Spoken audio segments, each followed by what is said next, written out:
ഈ വർഷത്തെ higher secondary തുല്യതാ പരീക്ഷ എഴുതുന്നവർക്ക് +1 എക്കണോമിക്സിൻ്റെ മൂന്നാമത്തെ ചാപ്റ്റർ ആയിട്ടുള്ള ഇന്ത്യൻ സമ്പദ് വ്യവസ്ഥ 1991 ശേഷം എന്നുള്ള പാഠഭാഗത്തിൻ്റെ വീഡിയോ ക്ലാസ്സാണ്. ഇതിൽ പ്രധാനമായിട്ടും നമ്മൾ പഠിക്കുന്നത് 1991 ഇന്ത്യൻ എക്കോണമിയിൽ ഇന്ത്യ അവലംബിച്ചിട്ടുള്ള പുത്തൻ സാമ്പത്തിക നയം, ന്യൂ എക്കണോമിക് പോളിസികളെക്കുറിച്ചാണ്. ലിബറലൈസേഷൻ, പ്രൈവറ്റൈസേഷൻ, ഗ്ലോബലൈസേഷൻ, ഇതിനെക്കുറിച്ചാണ്. അതിൻ്റെ ഒരു വിലയിരുത്തലാണ് നമ്മൾ ഈ പാഠത്തിൽ നമ്മൾ പഠിക്കുന്നത്. നമുക്കറിയാം, രണ്ടാമത്തെ ചാപ്റ്ററിൽ നമ്മൾ ആസൂത്രണത്തെക്കുറിച്ച് പഠിച്ചിട്ടുണ്ടായിരുന്നു. അത് ഇന്ത്യയിൽ ആസൂത്രണം കൊണ്ട് ഇന്ത്യയിൽ കാർഷിക വ്യാവസായിക മേഖലയിൽ വൻപിച്ച മുന്നേറ്റം ഉണ്ടാക്കാൻ സാധിച്ചിട്ടുണ്ടെങ്കിൽ, അതുപോലെ തന്നെ നമ്മളെ ഗ്രീൻ റവല്യൂഷനൊക്കെ കൊണ്ടുവന്നത് കൊണ്ട് ഭക്ഷ്യോൽപ്പന്നത്തിൽ സ്വയം പര്യാപ്തതയും അതുപോലെ തന്നെ വ്യാവസായിക അടിത്തറയൊക്കെ പാകിയിട്ടുണ്ടെങ്കിലും ഇന്ത്യക്ക് 1990 അഭിമുഖീകരിക്കേണ്ടി വന്നിട്ടുള്ള സാമ്പത്തിക രംഗത്തുണ്ടായിട്ടുള്ള പ്രതിസന്ധി പുതിയ സാമ്പത്തിക നയങ്ങൾ ആവിഷ്കരിക്കാൻ കാരണമായി. അതിനെക്കുറിച്ചാണ് ഈ പാഠത്തിൽ വിശദീകരിക്കുന്നത്. അപ്പോൾ ഇതിൻ്റെ നോട്ട്സ് വെച്ചിട്ടുള്ള ക്ലാസ്സാണ് നമ്മൾ എടുക്കുന്നത്. അപ്പോൾ ആ നോട്ട്സിൻ്റെ ക്ലാസ്സിലേക്ക് പോകാം. കഴിഞ്ഞ ക്ലാസ്സുകളിൽ നമ്മൾ പഠിച്ചിട്ടുണ്ട് എങ്ങനെയാണ് നമ്മൾ ഒരു മിക്സഡ് എക്കോണമി ആയിട്ട് നമ്മൾ എങ്ങനെയാണ് രൂപപ്പെടുത്തിയത് എന്നുള്ളത്. അതിൻ്റെ ഒരു റിസൾട്ട് നമുക്കൊരു 30 വർഷം കഴിഞ്ഞതിന് ശേഷമാണ് നമ്മുടെ എക്കോണമിയിൽ അത് റിഫ്ലക്റ്റ് ചെയ്തിട്ടുള്ളത് എന്നുള്ളതാണ്. ഓക്കെ, അപ്പോൾ ഉദാരവൽക്കരണം എന്ന് പറഞ്ഞിട്ടുണ്ടെങ്കിൽ എന്താണ് ലിബറലൈസേഷൻ എന്ന് പറഞ്ഞാൽ?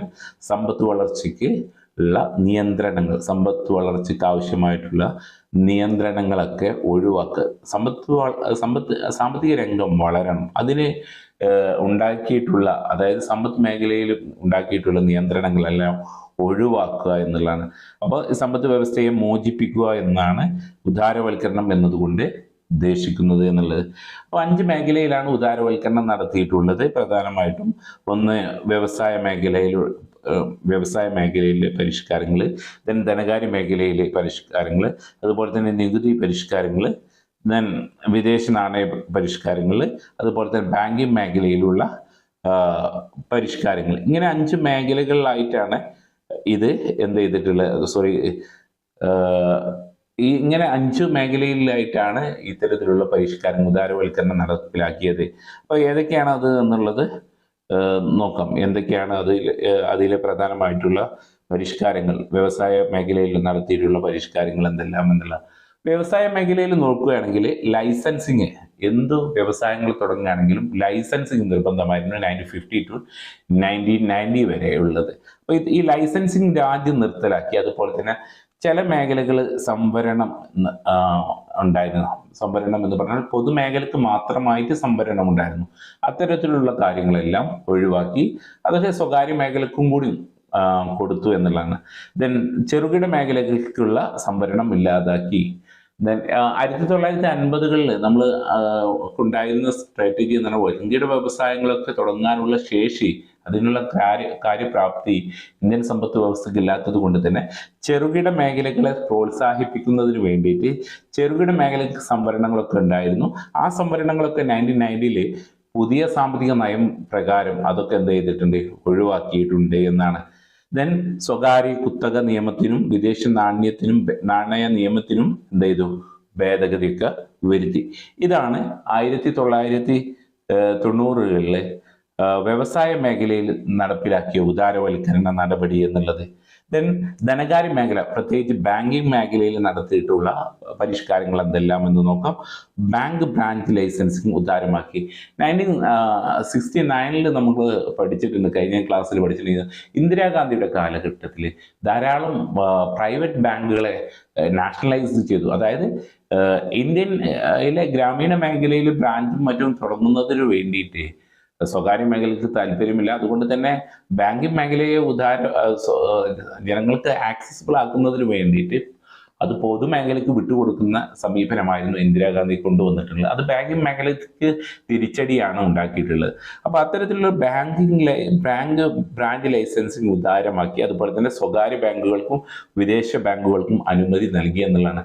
ICICI, HDFC പോലെയുള്ള ബാങ്കുകൾ 1990 ശേഷം, പുതിയ സാമ്പത്തിക നയത്തിന് ശേഷം ഇത്തരത്തിലുള്ള വിദേശ ബാങ്കുകളെല്ലാം ഇന്ത്യയിൽ ആരംഭിക്കുന്നതിനുള്ള അനുമതികളൊക്കെ നൽകുകയുണ്ടായി എന്നുള്ളതാണ്.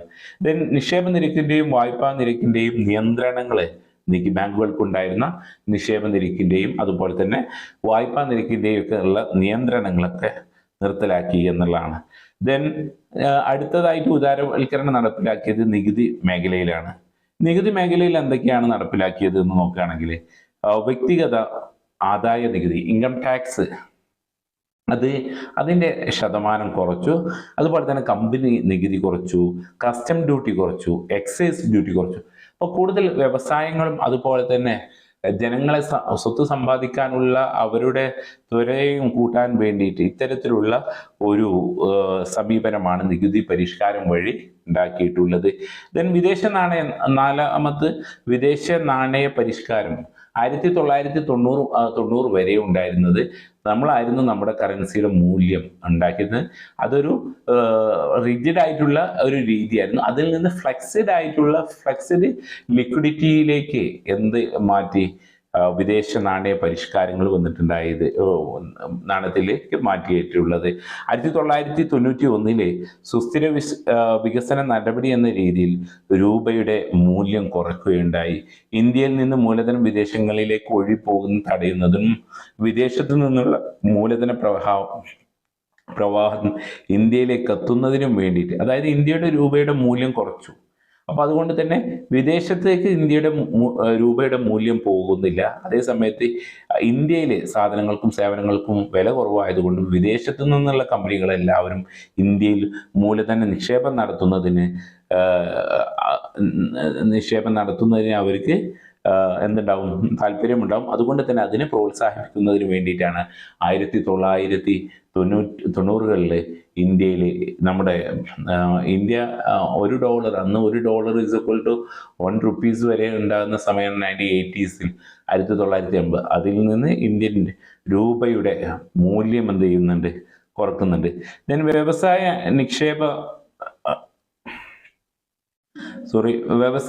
നിക്ഷേപ പരിഷ്കാരം എന്നുള്ളത് ഇറക്കുമതിയെ ഉദാരവൽക്കരിച്ചു. ദെൻ ഇറക്കുമതി ചുങ്കം കുറച്ചു, ഇറക്കുമതി ലൈസൻസ് നിർത്തലാക്കി.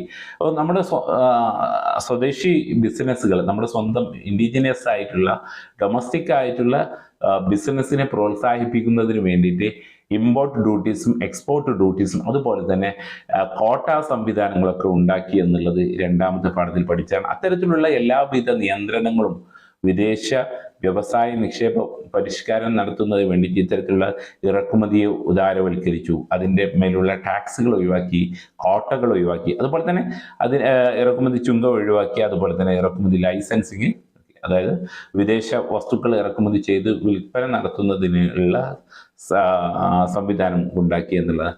അടുത്തത് നമ്മൾ ഇതിൽ 1990 നമ്മൾ നടപ്പിലാക്കിയ മറ്റൊരു സാമ്പത്തിക പരിഷ്കാരമായിരുന്നു സ്വകാര്യവൽക്കരണം എന്നുള്ളത്. സ്വകാര്യവൽക്കരണം പറയുന്ന സമയത്ത് 1950 നമുക്ക് ഇത്തരത്തിലുള്ള സ്വകാര്യ മേഖല ഉണ്ടായിരുന്നു. 3 മേഖലയായിരുന്നു ഉണ്ടായിരുന്നത്. ദെൻ പബ്ലിക്, പൊതുമേഖല, ദെൻ പ്രൈവറ്റ്, സ്വകാര്യ മേഖല. ദെൻ സ്വകാര്യവും പൊതുമേഖലയും തമ്മിലുള്ള പാർട്ണർഷിപ്പ് ഉണ്ടായിരുന്നു, പബ്ലിക് പ്രൈവറ്റ് പാർട്ണർഷിപ്പ്. അപ്പോൾ ഈ പബ്ലിക് പ്രൈവറ്റ് പാർട്ണർഷിപ്പ് ആണെങ്കിൽ പോലും അതിൽ എപ്പോഴും 1990 വരെ ഉണ്ടായിരുന്നത് പൊതുമേഖലക്കായിരുന്നു ഏറ്റവും കൂടുതലായിട്ടുള്ള പ്രാമുഖ്യം നൽകിയിട്ടുള്ളത്. അപ്പോൾ ഇത്തരത്തിലുള്ള പ്രാമുഖ്യം ഒഴിവാക്കി ചില മേഖലകൾ, സ്വകാര്യ മേഖലയ്ക്ക് ഒരിക്കലും കടന്നു ചെല്ലാൻ പറ്റാത്ത മേഖലകളുണ്ടായിരുന്നു. അതൊക്കെ 1990 തുറന്നു കൊടുക്കുകയാണ് ഉണ്ടായത്. സർക്കാർ വക സ്ഥാപനങ്ങളിൽ ഉടമസ്ഥത മാനേജ്മെന്റ് സ്വകാര്യ കമ്പനികൾക്ക് നൽകുന്നതിനെയാണ് നമ്മൾ സ്വകാര്യവൽക്കരണം എന്ന് പറയുന്നത്. അതായത് സർക്കാരിന്റെ സ്ഥാപനങ്ങൾ സ്വകാര്യ കമ്പനികൾക്ക് നൽകുന്നതിന് ഡിസ്ഇൻവെസ്റ്റ്മെന്റ് ഒക്കെ പറയുന്നത്. പല രൂപത്തിലുള്ള സ്വകാര്യവൽക്കരണം ഗവൺമെന്റ് അനുവർത്തിച്ചു. അതിലൊന്നാണ് ഡിസ്ഇൻവെസ്റ്റ്മെന്റ്. പൊതുമേഖലാ സ്ഥാപനത്തിന് ഗവൺമെന്റിൻ്റെതായ നിക്ഷേപം സ്വകാര്യ മേഖലയ്ക്ക് വിൽക്കുന്നതിനെയാണ് ഡിസ്ഇൻവെസ്റ്റ്മെന്റ് എന്ന് പറയുന്നത്. ഈ ഡിസ്ഇൻവെസ്റ്റ്മെന്റ് എന്താണെന്ന് സാധാരണഗതിയിൽ ചോദിക്കാറുണ്ട്.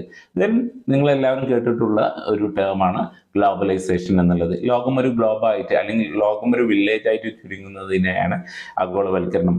ലോകത്തിലെ രാജ്യങ്ങളുടെയും ഒരു ഏകീകരണമാണ് ആഗോളവൽക്കരണം എന്നുള്ളത്. അപ്പോൾ ട്രേഡും സർവീസും ജനങ്ങളും ഇടതടവില്ലാതെ രാജ്യങ്ങൾക്ക് യാതൊരു ബൗണ്ടറി ഇല്ലാതെ ഒഴുകുന്നതിനെയാണ് നമ്മൾ ആഗോളവൽക്കരണം എന്ന് പറയുന്നത്.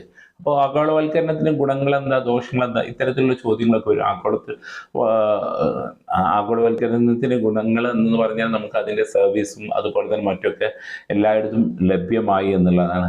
അതിൻ്റെ ഒരു ദോഷം പറയുകയാണെങ്കിൽ നമുക്ക് ഒരു ഗ്ലോബൽ എപ്പിഡമിക്കൊക്കെ, അതായത് ഇന്റർനാഷണൽ ആയിട്ട് സംഭവിക്കുന്ന ഒരു എപ്പിഡമിക് പോലും അത് എല്ലാ ലോക രാജ്യങ്ങളിലും എത്തിപ്പെടുന്നുണ്ട് എന്നുള്ളതാണ്.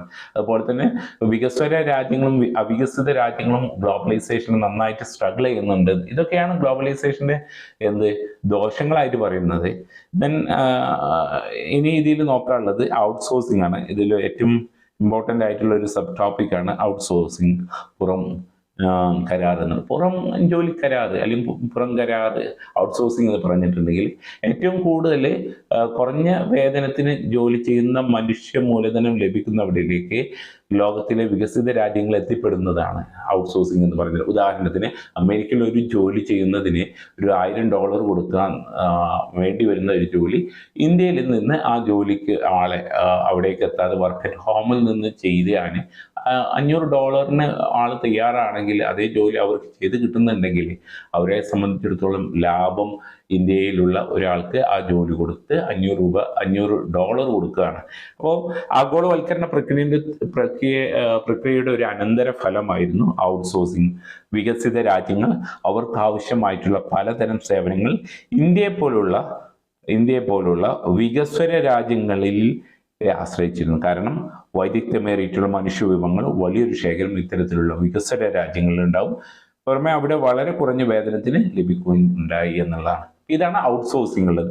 then ഇതിൽ നമ്മൾ പറയാനുള്ളത് ലോക വ്യാപാര സംഘടനയെ കുറിച്ച് പറയുന്നുണ്ട്. 1990 ഇന്ത്യക്ക് സാമ്പത്തിക പ്രതിസന്ധി നടക്കുന്ന സമയത്ത് നമ്മുടെ ഫോറിൻ എക്സ്ചേഞ്ച് ഒരു 2 ആഴ്ചക്ക് പോലും നമ്മുടെ കയ്യിൽ ഫോറിൻ എക്സ്ചേഞ്ച് റിസർവ് ഇല്ലാത്ത സമയത്ത് നമ്മൾ IMF-നെയും ലോക ബാങ്കിനെയും നമ്മൾ സമീപിക്കുന്ന ആ സമയത്താണ് നമ്മുടെ പോളിസികളൊക്കെ ഒന്ന് ഉദാരവൽക്കരിക്കാൻ അവർ പറയുന്നത്. ഇതൊക്കെ നിങ്ങൾ പഠിച്ചിട്ടുള്ളതാണ്. അപ്പോൾ WTO എന്നുള്ളത് ലോകരാജ്യങ്ങൾക്കിടയിൽ ട്രേഡിങ് ആൻഡ് സർവീസ് സുഖകരമായിട്ട് നടത്തുന്നതിന് വേണ്ടിയിട്ടാണ് WTO പോലുള്ള ലോക വ്യാപാര സംഘടന പോലുള്ള സംഘടനകൾ നിലനിൽക്കുന്നത്. 1995 ഗാട്ടിന് പകരം ലോക വ്യാപാര സംഘടന നിലവിൽ വന്നു. ഓക്കെ, ഈ സംഘടനയുടെ പ്രധാന ലക്ഷ്യങ്ങൾ എന്ന് പറഞ്ഞാൽ അന്താരാഷ്ട്ര വിപണിയെല്ലാം രാജ്യങ്ങൾക്കും തുല്യാവസരം, 2 രാജ്യങ്ങൾ തമ്മിലുള്ള ദ്വിമുഖ വ്യാപാരത്തെക്കാൾ കൂടുതൽ എല്ലാ രാജ്യങ്ങളും തമ്മിലുള്ള ബഹുമുഖ മൾട്ടി ട്രേഡ് പ്രോത്സാഹിപ്പിക്കുക എന്നുള്ളതാണ്. ഓക്കെ, ദെൻ സാമ്പത്തിക നയപരിഷ്കാരങ്ങളും കൃഷിയും എന്നുള്ള ടോപ്പിക്ക് ഇതിൽ വരുന്നുണ്ട്. അതിൽ സാമ്പത്തിക നയപരിഷ്കാരങ്ങളും GDP ഉയർന്ന വളർച്ചാ നിരക്കും GDP അത് കൃഷിക്കൊന്നും ഗുണം ചെയ്തിട്ടില്ല. കാർഷിക രംഗത്തെ പ്രശ്നങ്ങളാണ് അനുഭവപ്പെട്ടിട്ടുള്ളത് എന്നുള്ള. കാർഷിക മേഖലയിൽ മൂലധന നിക്ഷേപം കുറഞ്ഞു. അതുപോലെ തന്നെ കാർഷികോൽപ്പന്നങ്ങളുടെ ഇറക്കുമതി ചുങ്കം കുറച്ചതിനാൽ ഇറക്കുമതി വർദ്ധിച്ചു. അപ്പോൾ തദ്ദേശീയരായിട്ടുള്ള പ്രൊഡക്റ്റ്, ഉദാഹരണത്തിന് റബ്ബർ, തദ്ദേശീയരായിട്ടുള്ള പ്രൊഡക്റ്റിന് വില കിട്ടാതായി പുറം രാജ്യങ്ങളിൽ നിന്ന് അതിനേക്കാളും ചീപ്പ് റേറ്റിന് സാധനങ്ങൾ എത്തുന്നതോടുകൂടി കർഷകർക്ക് അവരുടെ അധ്വാനത്തിനുള്ള ഫലം പോലും ലഭിക്കാറായി. ഇതൊക്കെ ഇതിൻ്റെ ഡ്രോബാക്സ് ആണ്. അപ്പോൾ ഇതാണ് ഇതിൽ പ്രധാനമായിട്ടും ഈ പാഠത്തിൽ പഠിക്കാനുള്ളത്. അപ്പോൾ എന്താണ് 1990-കളിൽ ഇന്ത്യ നേരിട്ട പ്രതിസന്ധി എന്താണെന്ന് നോക്കാം. അത് ഒരു മിക്സ്ഡ് എക്കോണമി നമ്മൾ ഫോളോ ചെയ്തിട്ടുണ്ടായിരുന്നു. ഒരു ക്ലോസ്ഡ് എക്കോണമി നമ്മൾ അവലംബിച്ചത് കൊണ്ടാണ് മനസ്സിലാക്കുക. എന്താണ് ലിബറലൈസേഷൻ?